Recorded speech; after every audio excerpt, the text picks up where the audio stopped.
యేసుక్రీస్తు లాంటి పునరుద్ధానం, అమృత తుల్యమైనటువంటి పునరుద్ధానం, మృతము లేనటువంటి అక్షయమైన పునరుద్ధానం ఎవరికీ జరగలేదు.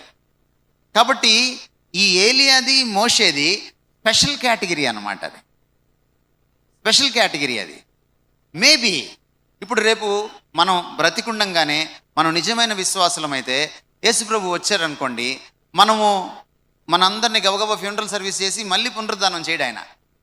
మనము రెప్పపాటు కాలంలో ఈ శరీరము మహిమ శరీరంగా మారిపోతుంది.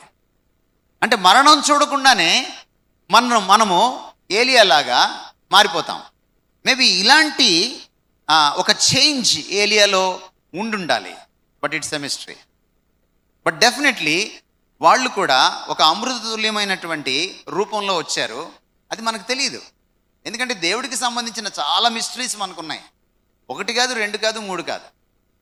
సో మనకు తెలిసేది ఏంటంటే అర్థమైనంత వరకు అర్థం చేసుకోవాలి, అర్థం కానంత వరకు అర్థం కాదని అర్థం చేసుకోవాలి.